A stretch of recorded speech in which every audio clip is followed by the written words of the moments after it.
Welcome back, ladies and gentlemen, to a special episode of Warp, the completely unnecessary Star Trek podcast, where we do unasked for audio commentaries of Star Trek episodes. My name is Sean. My name is Matt. Phillippe. Erin. And I'm Min Win. Thank you, everybody. That's all that's here today. Welcome back, Phillippe. We missed you last week. Yeah. I was on a cruise. We're missing producer Jake again and May, but hopefully they'll be back. And as I said, this is a very special episode of In Warped. so many ways. It's really, there's all kinds of things going on. Last week, we watched Season 1, Episode 25. We finished the first season of Next Generation. Yes. As we always do when we finish a season, we're treating ourselves. And because Erin was so patient slogging through Season 1 of Next Generation, we've decided to watch Cruel Intentions today. And we are watching it on, what do you got there, Min? You're in control, so you're going to we're on the Blu-ray. Yeah, the Cruel Intentions, 1999 Blu-ray. We have 137.28 on the clock. punch that triangle, man. In Part 3, Yeah. 2, 1. 1. Punch it. There we go. The lovely Paramount. Sony Pictures. No, that's Columbia. Oh, no, that's Sony. Oh, yeah, it's Columbia. Well, now Sony. Whatever. It's all. Paramount's the mountain with the stars. I was not ready for this today. You guys. What? Well, sometimes it's better impromptu. It's going to take me a few minutes to warm up. No worries.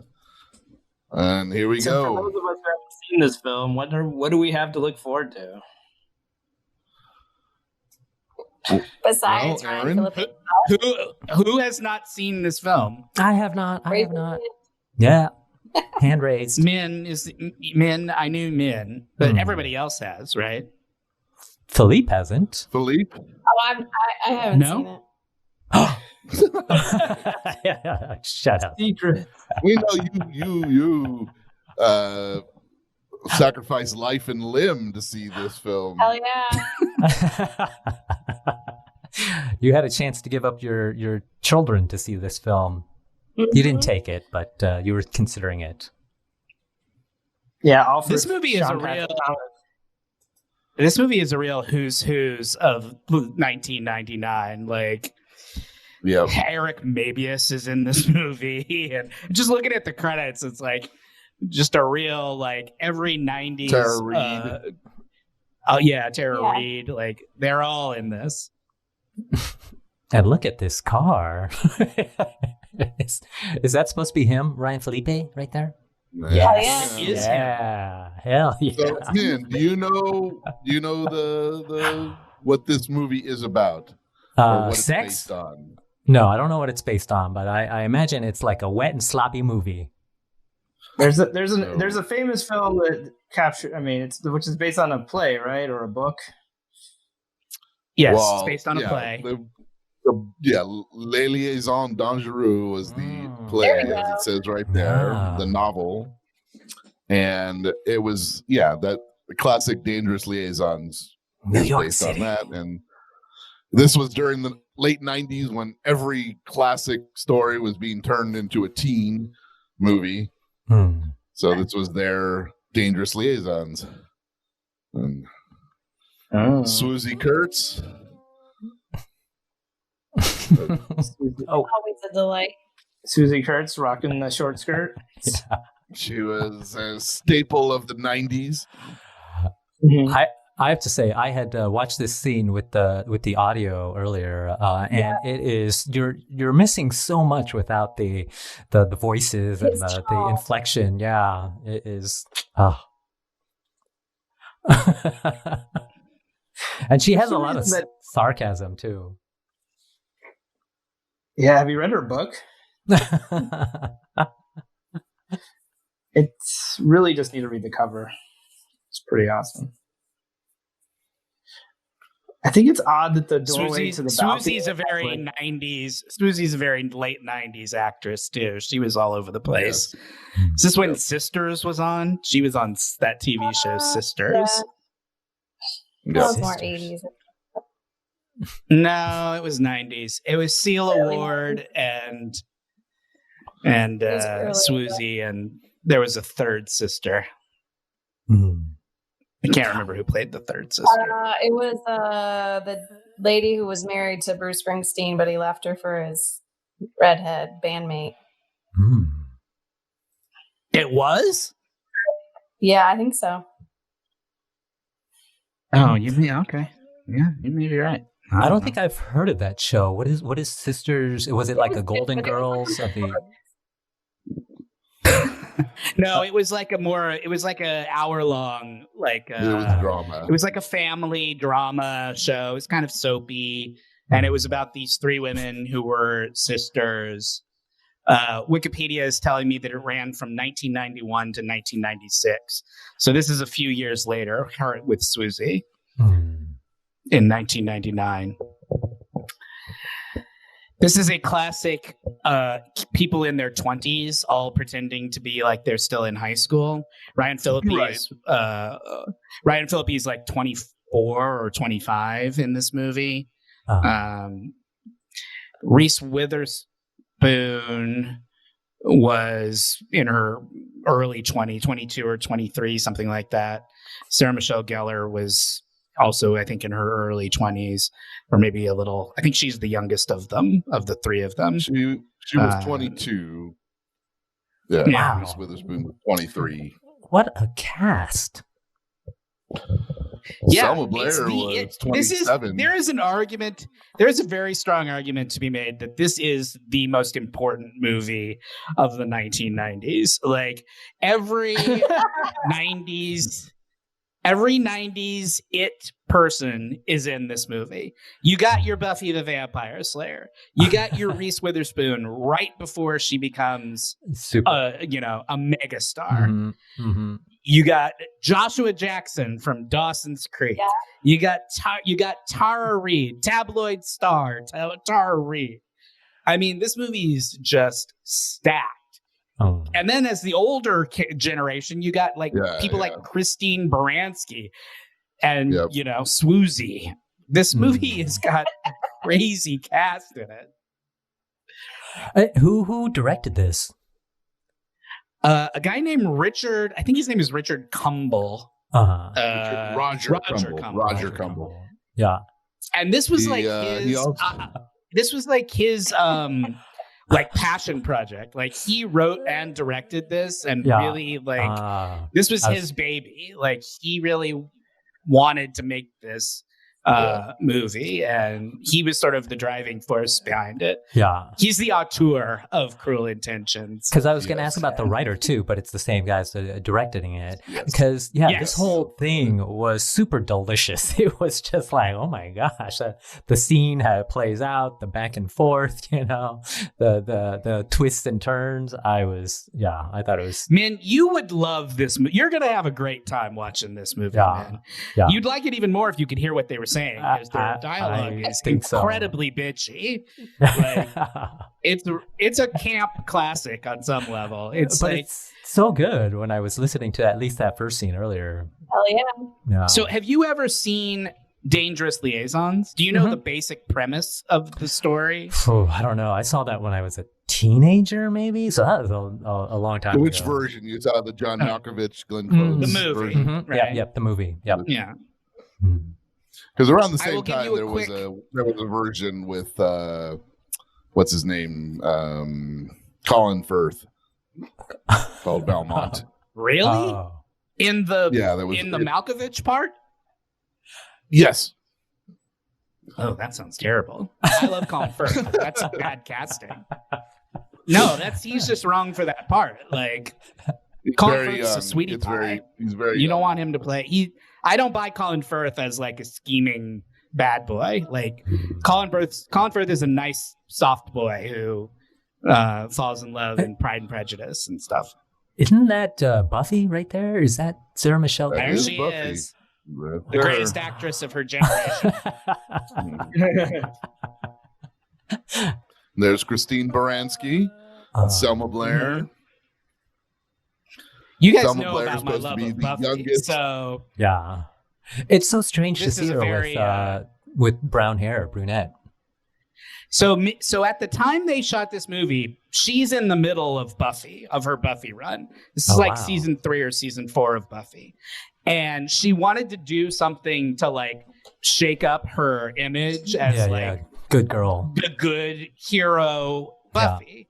Yeah. So, and her agents were like, you shouldn't do this movie. It's too sexy. It's too weird. Risque. It's going to fuck up your image. And she's like, that's why I want to do it. Because I never get to do this kind of stuff on Buffy. That's so a bold she really liked the idea of playing the bad girl in this movie. Yeah. That's awesome. I can already sort of tell like she's really into it. She's really enjoying it. She's great in this movie. Great. She should have won an Oscar, if I'm being totally honest. Yeah. She should have gotten the whole EGOT in one movie, one thing. They should have given her the Nobel Peace Prize for this movie. They should have just taped all the awards together. Whoa. And just gave it to her on a neck. Okay, let me give you a quick summary, man, just so you are up to speed. Sarah Michelle Gellar and Ryan Phillippe are step brother and sister. Oh, jeez. It's a little Flowers of the Attic here. And they are very rich, and they are very spoiled, and they are very nasty. They are the Malkovich and Glenn Close of this movie. For everybody who's following along at home with Dangerous Liaisons. Mm-hmm. And they have this kind of like weird sexual tension where even though they're related to each other, they're kind of hot for each other. In particular, he is hot for her.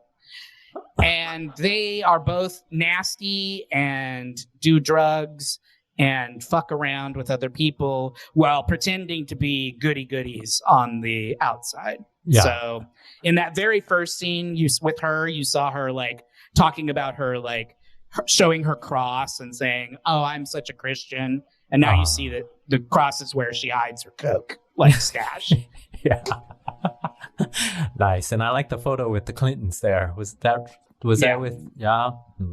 I think if this movie didn't exist, Gossip Girl would never have happened, because this movie is basically Gossip Girl the movie. It's all about sort of rich Manhattan kids being horrible to one another. Yeah. And just like in Dangerous Liaisons, they sort of like to play sexual games and bets with each other, where she's like daring him to like seduce this young sort of innocent virgin girl, and they're sort of playing around with each other, and she knows exactly what she's doing. She's getting him all riled up. Look at her foot. Oh my God. Jesus. This is why her agents were like, you're Buffy the Vampire Slayer. You cannot be in this movie. And she was like, fuck it, I'm doing it anyway. God, wow. No, this is where Flowers in the Attic lead. Oh, there was just a Star Trek reference in this movie. Yeah. Really? Yeah. Yeah, there was a Picard line. Told her to be Captain Picard. Go where no man has gone before. Oh, sorry. I was so caught up in their chemistry. It's okay. It's the first of many Star Trek. The reason we even did this movie. There's Star Trek actors in this movie. It's really just a Star Trek pastiche. Well, this is a Star Trek podcast. I mean, we have to stay on brand. Stay true. Yeah. Well, was this like a steamy movie for you when you saw it, Erin? When did you see this first? I was a freshman in college. Oh my gosh! It came out. I risked the snowy roads of Ohio to see it. My friend Why? What was it about the marketing or the promotion for this movie that made you go, this is a movie I got to see? Do you remember what it was that made you want to see it? A lot of hype about it. My sister and I were like talking about it a lot. We were both like crushing on Ryan Phillippe. It had a lot of buzz. I feel like MTV did a lot of like promotion behind this movie, like like a lot of those like. What was out there? It was in the atmosphere. There was signaling going on. What were the promotions for this? I don't imagine it was just like a movie poster that got people titillated. Well, were they releasing like little snippets? You just have to remember that like teen movies were all the rage, right? Mm-hmm. This was like at this point, Buffy and Ryan Phillippe have already done I Know What You Did Last Summer. So like they're already like established teen, movie stars. Yeah.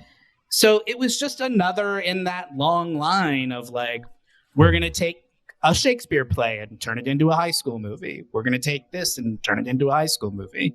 Like Sean was saying earlier, this was just another of that like sort of trend of taking classic stories and putting hot young people in setting them in high school.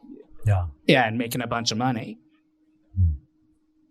Well, mission accomplished. Speaking of which, would you like to do the box office game?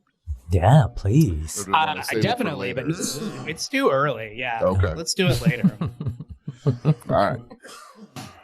So the bet that they are making, the bet that they are making is that if Ryan Phillippe can seduce Reese Witherspoon, who is playing a character who has written an article in a magazine saying that she will wait until she's married to be a virgin, to have sex. She's going to be a virgin until she gets married.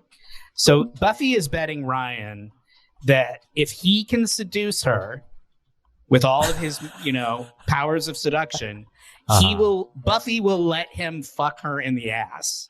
And if he can't, she gets his car. And if he can't, she gets a car, which seems like a lopsided, like, I can't decide in which direction that's lopsided, but it feels lopsided in one direction or the other. Well, getting to poke Buffy in the butt, that's a pretty lofty goal there. That's how you interpret it. You can put it anywhere. Oh, man, you are so gay, Matt. That's literally the point of that scene, man. Is her saying you can put it anywhere. I thought it was that's along the Louise Fletcher, right? Correct. It is. This is the main Star Trek connection is that Louise Fletcher is in this movie. From Flowers. Who was also in Flowers in the Attic, exactly. It all comes together. It all comes together. We love our roots. Basically like a holodeck scene. Academy Award winning Louise Fletcher. I like it when we can tie it all back together into one pretty little bow. And there she is. So were they already a couple by the time this movie was filmed, or did they hook up during the movie? No, I believe that they were already a couple. I read an oral history of this movie like a couple of months ago in some magazine. Yes. Please tell. Because it the anniversary, so they were like they did like a whole like interview with all of the cast, and I think that it was I can't remember if it was Ryan who brought Reese onto it or if Reese brought Ryan onto it, but they were already dating when they made this movie. That was part of the buzz. And is like one of them had already agreed to do it, and then the other one sort of came along as part of a package deal, sort of.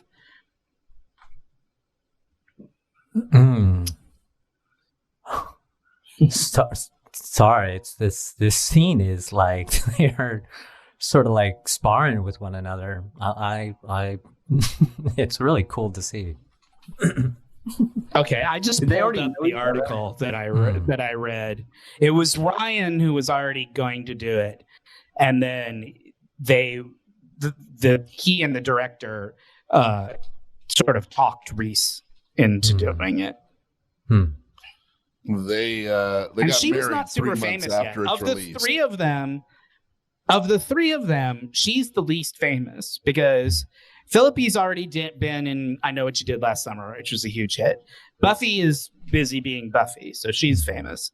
Reese had not really done anything. Like Election, which was sort of her big breakthrough movie, hadn't even come out yet. I think it comes out in between the time they filmed this and the time it came out or something like that. So she's really like the unknown of this movie. She's the ingenue, which fits in with the casting, with the characters, because the other two are supposed to be sort of more experienced than her. And she's supposed to be sort of the innocent one.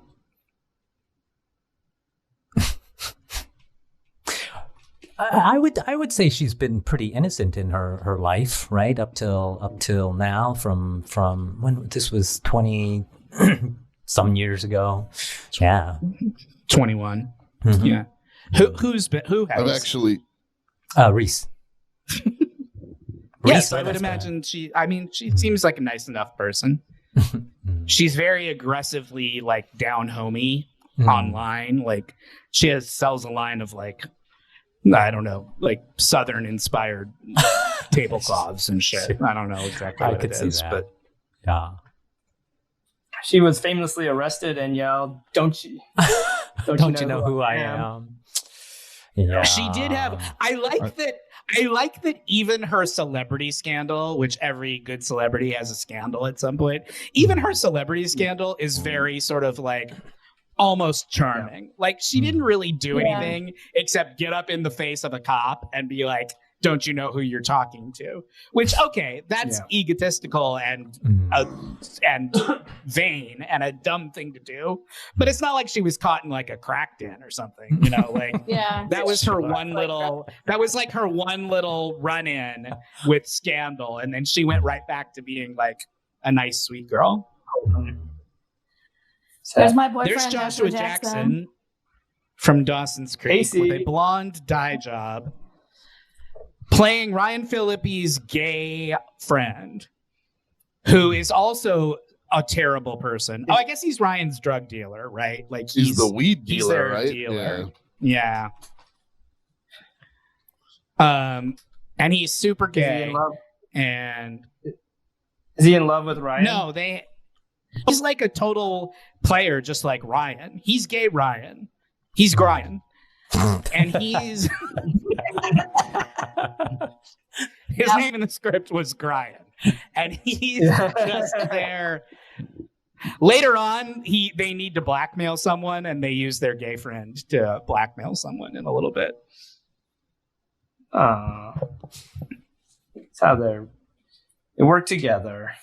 Anyway, they all talk like they're 50 years old, and they're all supposed to be in high school. And they're all super jaded. It's very good and funny and wonderful. I just want to watch the movie. Can we stop the podcast and just turn the? Did you see Ryan just jerk off the bong? Like, that's great. Did the director do anything else other than this? Why would he have to? Yeah. It wasn't. It's not the greatest. Well, he kept making more Cruel Intentions, I think. He made the second one. Yeah, but not the third. Made The Sweetest Thing. The you know, who is that in that? In the last Cameron few Diaz years, and in the last few years, it seems like he's been trying to get the Cruel Intentions reboot / sequel off the ground. Yes. What are we talking about? The guy the who director. made this movie. Roger. He's basically gone to directing TV shows now. He directed a few movies after this, but then he basically has just gone straight to television. Sure. Well, all this stuff is like totally TV fare right here. This is by far his most popular film, I'd say. Oh, 100%. Unless you count Just Friends, where Ryan Reynolds plays a fat guy. Now she's going to teach Carol. She's going to teach Selma Blair how to kiss. She's going to teach Selma Blair how to be a lesbian right now. This was a huge deal at the time. Like, they made a big deal out of the fact that, like, two girls. Didn't it win Best Kiss at the movie VMAs? It might have won Best Kiss at the MTV Movie Awards that year. That seems right. Oh my god! Which is really the most important award. Yeah. I mean, it's the biggest. At the time, it was kind of a huge deal. Like, it was the big deal. Yeah. Oh my gosh! The MTV Movie Awards were a big deal. This movie is teaching more about, like, I don't know, just relationships than any parent has ever. Right? Well, I mean, most parents. I think some parents. Well, are certainly very... more than us. Oh my God! Yeah, Jesus! Come on. Even a gay man's got to think that's hot. It was great. It's super hot. Yeah. She wants more, man. Selma Blair is into it. Here's Sarah Michelle Gellar's quote in that article. My reps thought this was a terrible idea. They were like, "You're Buffy. People have this great idea of you. Why shatter it?" And I was like, that's the point. Yeah. Like, she very much was trying to, like, shake up her image with this movie. Wow, she is killing it. I do appreciate that you mentioned like 40 or something in this movie. No, that old. She's definitely the oldest of all of them. She's supposed to be the youngest, and she's supposed to be playing like the most innocent and naive of all of them. I remember the first time I seeing this movie, hating Selma Blair's performance and thinking she was terrible in this movie, but over the top in a weird way. Yeah, but the more as I've gone and watched this movie, you know, many times since, I now realize that she is perfect in this movie. She's actually doing everything that you think is sort of like crazy and over the top, and just she's a bad actress.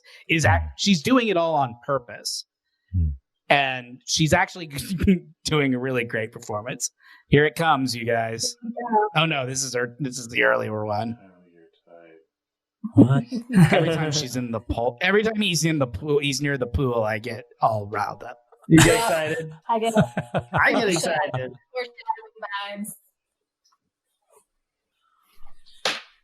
What happens at the pool? I mean, you're waiting for that pool scene. Oh, you'll see. There's a nude.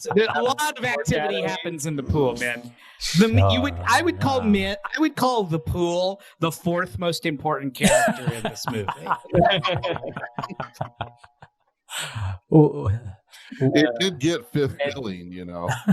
Yeah, I mean, it deserves more, but it's fine. It's like Sarah Michelle Gellar, Ryan Phillippe, Reese Witherspoon, Selma Blair, the pool. Yes. Ryan's left buttock was third billed, and Ryan's right buttock was fourth billed, and then right after that was the very pool. Angry at the being fourth billed. Yeah, it was a real controversial decision at the time. They were supposed to be co-billed at the same time, but I think he's winning over. But one was born 10 minutes earlier, so it's always going to be the other one was addicted to crack. So. You can call them twins, but one's always first.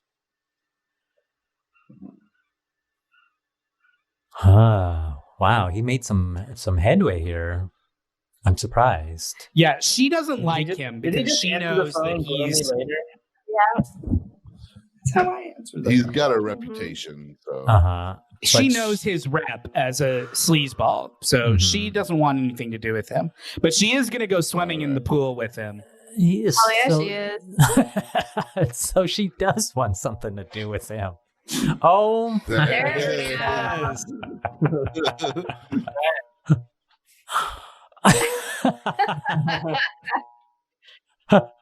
It's the moment this entire podcast, the last 130 episodes, has been building towards. We can really stop now. I mean, it's never going to get better than that. No, I think it's gonna. There's more. I think there's more. I think it's cancel the pod. We've done it. Matt just needs a little time in his bunk. I'll take our cyanide pills as we planned. I'm gonna need a Tide Pod. That's the way you commit suicide on a podcast. Yeah, I'll be in my bunk. Is that what you're making a Firefly reference, man? Yes, that's very good. So do you put that butt on the table or in the box, man? If you say table, if you say box, I'm never speaking to you again. Mm-hmm. Wow. There's a lot hanging on this. Yeah. No pressure. Yeah, I like the boat in the back. That's so hilariously like upper class to me. Yeah, because it's not just like a toy boat; it's a toy like super expensive, sailing yacht. Sailing, yeah. Ryan Phillippe's butt can go on the table. You can't keep that in the box. It's too shiny. It would just slide right out of the box. Oh my gosh, is this going to be a moment right here?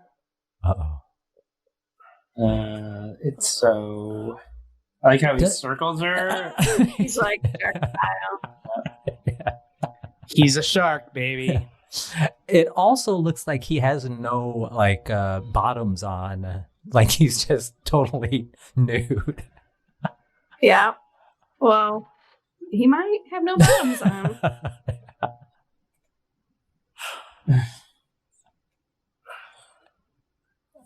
So what's going to happen, man? Not to give it away, the spoilers, but in his efforts to seduce her, they will ultimately fall in love.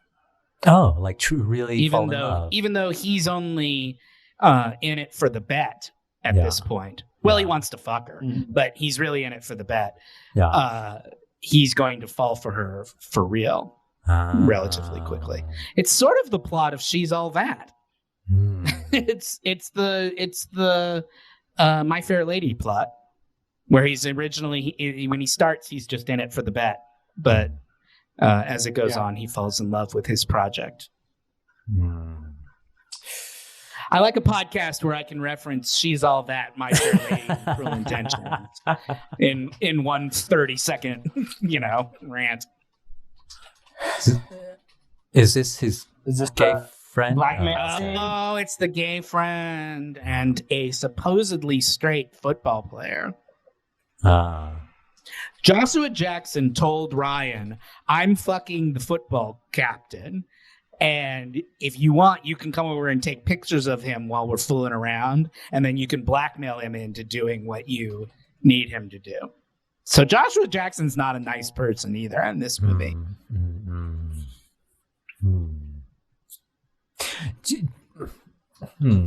That makes and me it's wonder. in the middle of Dawson's Creek. Yes, he is in the middle of his Dawson's Creek run. So he's also doing the thing. Were you into Dawson's Creek? Hell Erin, yeah. Are you a Dawson's Creek Full girl? time. Full time Dawson's Creek. Yeah, you sounded better because you just started talking into the microphone. That was good. And were you a Pacey guy, a girl, or a Dawson girl? 100%. Right? Yeah. Pacey and Nobody Joey was were into the I mean, at the beginning, I think he was. The first season, where it was all about him pining away for her, he was clearly supposed to be the romantic lead of the show. But I think the problem was Joshua Jackson just turned out to be sort of more compelling and a better actor. So the focus of the show shifted. So suddenly the show was called Dawson's Creek, but Pacey was the main character. Mm-hmm. It was the right decision. Dawson's Creek, created by anybody? No. What? Created by... What's his name? Kevin Williamson. Who did? Scream. And I Know What You Did Last Summer. There you go. Tying it all back to Ryan Phillippe. Yep. Kevin Williamson is the John Hughes of his generation, right? Of the late Because 90s. John Hughes came along and in the 80s, and he found all those kids and he said, I'm going to make a bunch of movies about kids. And he made them all stars. And then Kevin Williamson comes along and makes Scream and I Know What You Did Last Summer and Dawson's Creek, and basically creates this whole generation of like late 90s, early 2000s, stars, right? Don't you think that's the same deal? Yep. There's a lot of people. There's a lot of people trying to copy at that time too. Well, he became the like meta high school director of the late 90s because he did Scream, which was all like, playing on the horror genre. And then he also like you wrote The Faculty, which is the teen version of Body Snatchers. Yeah. And even the movies that he's not involved with. This movie is so good. This is the best movie. So. Sorry, that was unexpected. No, you were right. You were right to draw our attention back to the film. Yeah. This is an important moment. That was a pivotal headset. Yeah. This is a moment. See, that's one of those moments where you go, Selma Blair is fucking insane in this movie. This is a terrible performance. But again, I was like, now I realize how wrong I was the first time I saw this, because she's actually hilarious and it's all intentional. Selma Blair is the female who was just in that scene on the video. Yeah, the splits. Yeah. The splits. Oh, okay. And you said she was 40 in this movie? No way. No, I was kidding. Yeah. She's old. Correct. She's like 28 or something. She's supposed to be. Okay. She's supposed to be. The point was that, like Stockard Channing in Grease, she's supposed to be younger than the other people in this movie. She's supposed to be younger than them. But in fact, she is a few years older than all of them. Mm-hmm. Well, haven't we all done something desperate like that in an attempt to... You know what, Erin, do you like him in the glasses? I like him in the glasses. Oh, yeah. Softer side. The glasses and the turtleneck are a good, like, Ryan look. I like this look for him. It's very intellectual. Not my favorite. He looks like a German experimental video artist right now. He does look a little bit like Now Is the Time on Sprockets, Vin Vegas. Yes, he looks like Dieter Mike Myers. Yeah, he is a little bit like that. But I'm not into the German experiment. You know what we should have been doing from the beginning is keeping track of and ranking Ryan's various looks in this movie. Because part of the deal with this movie, Min, is that it's they're all supposed to be rich. So, like, the costumes are very thought out and important. And, like, the fashion and, like, the rooms that they're in. The look of this movie is really important to the whole sort of vibe of it. So he wears a different thing, I think, in every scene in this movie. I don't think you ever see him wearing the same outfit twice. Well, Buffy also has and I think that a lot probably of goes for too. all of them. Mm-hmm. Yeah, I think it's probably true of all of them. I don't think you ever see any of them wearing like a t-shirt. Like they're always super dressed up. For me, I love it because Sarah Michelle Gellar has this great balance between being like evil but still being like almost sweet. But for me, Ryan Phillippe, he sort of overdoes it with the douche side of things, you know. So I just can't get on his side. But he's wearing a smoking jacket right now. So here this will be an interesting question for you, Min. When he falls in love with her and sort of moves towards the light side, what I want you to think about is how convincing you find that transformation. Because I will tell you in advance that my opinion is that he is very good in the douchey parts of the movie and a little bit less convincing when he becomes sort of sincere, sweeter later on in the movie. Yeah. I think he's better in the sleazy scenes with Buffy than he is in the I'm on a romantic montage through New York right now with Reese. No, he's amazing in these like sleazy scenes. Like he's got it down. Like, there's something totally, I mean, he still has a charm to him, sure, but there's just a lot of slime and ooze there for sure. What does everybody else think? Do you think he's believable in both, or just one, or neither? I want to believe it all. I want to see the journey. It's a whole new world for Erin. Just do your thing. But you know that this is a podcast and we have to talk to fill time, right? Like, so do you have anything else? It's hard. It's hard because this movie is really good. So I've only seen it once, and I recall at the time thinking I would agree with you that he was much better at the douche nozzle part than the sincere part. Did you see it with me? Did we watch? Yes, did I sit you down and say we have to watch Cruel Intentions together? We saw it in the theater. We saw it in the theater together. Oh, we saw it in at the time. Oh, I didn't remember that you are who I saw it with. Yep. We went to the movies a lot back then. That was back when we went to every single movie where it was the high school movie. We went to a lot of movies. we made a pact to see every movie that had someone from the WB or UPN. Either one of them was, if the movie had a star from one of the shows at that time, we went and saw it. Erin, you didn't see this in the theaters. Which one? The she did, music man. instructor. We already talked about it. Oh, she saw it. No, I thought she had seen it at a friend's house or something, but no, it was at the theater. Oh, now I don't know. To me? Erin, were you driving? Erin? You were driving to the theater. Yeah, we were driving to the movie theater. Right? I was in college, so we had to go over to the next town to see it, and that's why it was really stormy night. But we were like, we don't care.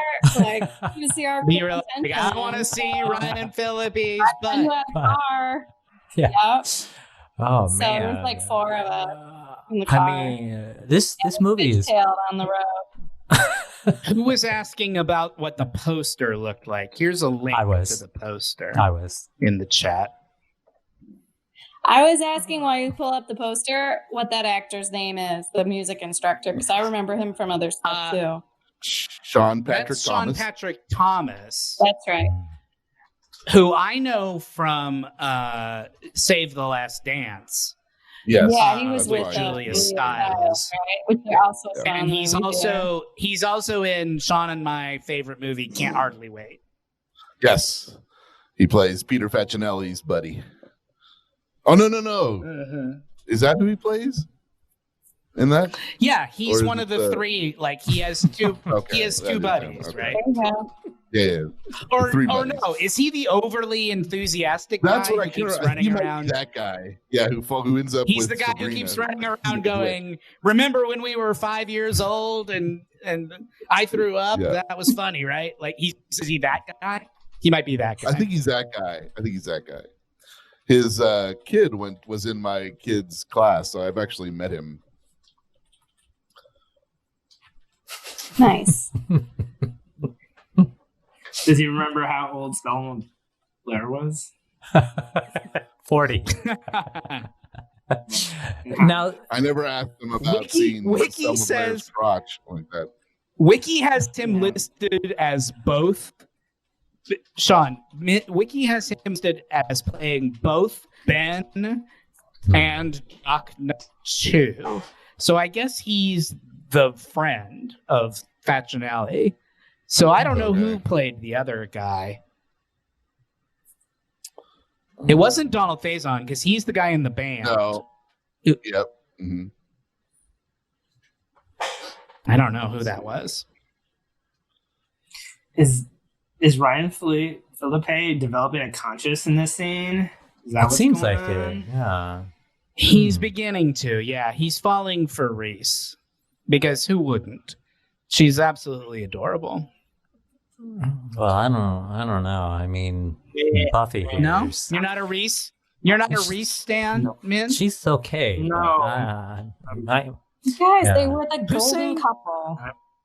I'm saying in the women in this movie, I would rank her last. I wouldn't rank her last. What's your opinion of her in this movie? Phillippe. What's your opinion? I just called you Phillippe because I've gotten so used to saying Ryan Phillippe in this episode. From now on, from henceforth. Yes, Phillippe. What is Phillippe? What's your take on Reese in general? Are you enjoy her work or? I enjoy her work, but I also find her at least 20% annoying in everything. But I still appreciate her overall. I'm just not really a huge fan of her. I don't even know who you are right now. No, sorry. I don't really care. I think I got to side with Phillippe on this one. I feel about the same way about her personally. Yeah. I kind of do too. Like I think she's a great actress. I really love watching her. I think Election is one of the best. I'm kidding about Oscars for Cruel Intentions, but I'm not kidding when I say that Reese Witherspoon deserved an Oscar for Election, because that movie is brilliant and it's all because of her. I think she's an amazing actress. I think her personal, I wish I didn't know anything about her. I wish I could just watch her as an actress and be like, that's an amazing performance. But because I know a little bit about her as a person, I find her 20% annoying. I have to agree with the others. But you said she hasn't done anything except maybe gone off on a She's just a little bit of a... I just feel like sometimes she's trying too hard, and it's like, you're a movie star and an Oscar winner. I don't need you on my feed trying to sell me sweet iced tea packets or whatever it is you're doing. Yeah, and I don't need you to try to. She has a whole lifestyle line. She's like Gwyneth Paltrow. I kind of feel the same way about Gwyneth Paltrow. I think Gwyneth Paltrow is an amazing actress. I wish I didn't know about Goop and all of her other activities, because that makes her about 20% annoying. Yeah. It makes her about 20% annoying. I don't know anything. It's not really a deal much breaker. About the other actors. It's not a deal breaker. It's only 20%, but it's it's a little bit of a it's the sand in the shell rough edges creates the oyster. The pearl, yeah. I'm trying to think of a male version, because I don't want to be sexist about this. I'm trying to think of a male version of somebody who has just a mildly annoying personal life that makes you go, I wish that guy'd stop talking so much. Oh, I mean, I'm probably gonna. This is probably too much, but it's probably a really kind of cool guy that you find out is an annoying vegan. I don't know. In a sense that he's got a whole lifestyle to promote that just you can't separate from the rest of the cool parts. I don't know. Yeah. Not that anything is wrong with being vegan. It's just I don't need to hear about how everything you're doing is good for you and helping the world, and everything I'm doing is bad for me and destroying. Isn't there one of the Chris's like that? Chris Pratt, Chris. Yeah, he's a pretty good example. He's a pretty good example, actually. Because there's a guy who I really like on screen. I loved him on Parks and Rec. He's great in those Guardians movies. Perfectly. I first loved him on Everwood. Remember Everwood, you guys? That was a good show. Yeah. Crickets, but that's okay. I don't remember Everwood. Sorry, I don't know the show. Yeah. If anybody would, it would be you, because it's the kind of show we would have watched together. Except I think it came along a little too late. Are we? Yeah, the was main that on guy. The CW? It was on the CW. It was about Treat Williams was the dad, and he was a doctor. He was like a fancy surgeon in New York whose wife had died, and so he relocated to this little small town with his teenage son. and they were like rebuilding their life in this little small town. Treat Williams and his teenage son. Very good show. Right. That last scene was hilarious.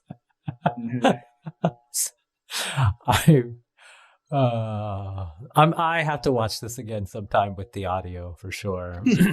You really should, because it's great. Got a good soundtrack too. I wasn't even paying attention because I was looking up Everwood on Wikipedia. Was that the scene where they catch her with the boyfriend? No. He told her he wants to kiss her down there. Uh-huh. Look at him jerking off at a golf club.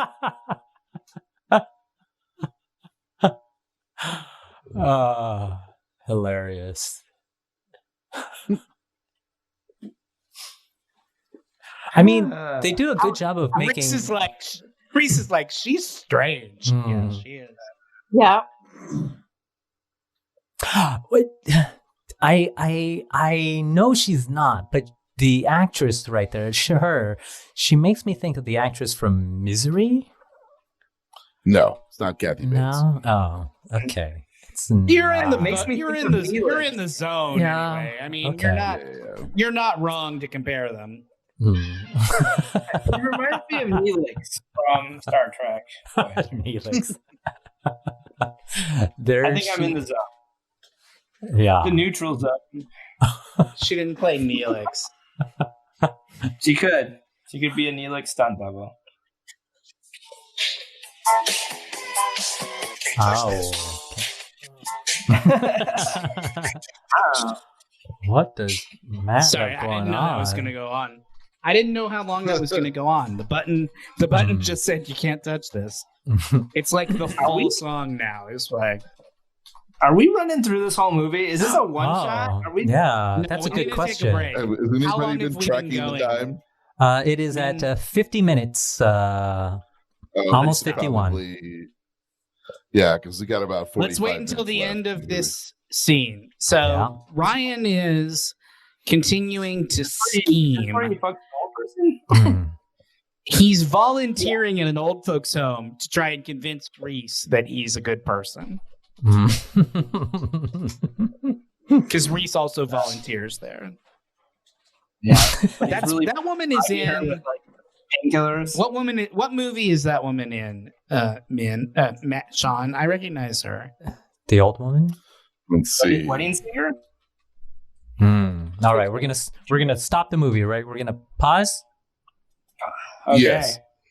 Let's do it. Pause the. Who plays Mrs. Sugarman? Herta What are Ware is her name. We are at. Was she in The Wedding Singer? She's in Cocoon. Yeah. She's in Cocoon. There you go. She's the one who dies because the husband won't take her. Spoilers. And then he tries to take her, and the cocoon is. And fucking Brian Dennehy tells him it's too late. It's too late. Yeah. That's a sad scene. That's like the last person I want to tell me it's too late. Yeah. I'm like, fuck you, really? True. I think he's so gentle in that movie. I know. I kind of feel like I think it's like it the would first be. time I saw him in a role I remember him was First Blood, and I don't know. I keep thinking of him in He's First not Blood. a nice guy in that movie. No, I think that it would be if he was playing his character in Cocoon, it would be very comforting to have him tell you that it was too late. He does. You'd feel He does have that sort of regret. He has that regret in his voice when he's telling him, like, yes, you can tell he feels bad. Well, he always has where are we in the movie? We're at 51:26. 51:26. 51:26. So if you didn't stop before, now's the time. Now's the time. Mrs. Sugarman's cool. Mr. Sugarman's That's right. Mrs. That Sugarman's cool. That is a bad screenshot of Reese Witherspoon's face. It's got to make some funny faces on this car ride, so it's good. Yeah, but those she does on purpose. Like, that's not on purpose. This is how I feel about her, though. She's doing her ching chong accent right there. all during this time. I was all about it. Good stuff. Good stuff. Well, I hope. Go ahead and tag it up there, Matt, and we'll be back next week. I don't know what this has been. This has been just a chaos monster for the last. I don't know what to say about this. I was about to say thank you for listening to Warped, but I don't even know if we can call it that. Thank you very much for listening. You can rate, review, and subscribe on all of the standard podcatching apps, including iTunes. You can follow us on Instagram at Warped the Podcast. You can follow the show on Twitter at Warped Trek. You can follow me at Host Warped. Follow Min to learn about our D&D and Call of Cthulhu live streams and podcasts at Wet Maynard. You can go to Instagram.com/lunarflare for our t-shirts. And you can follow us on Patreon at patreon.com/warped and become a subscriber to gain access to additional content and bonus episodes. Yay. Thank you, Matt. Join us next week where we will watch the end of Cruel Intentions. And unless anyone has anything else they'd like to add, my name is Sean. My name is Matt. Phillippe. Philippe's butt. Yeah.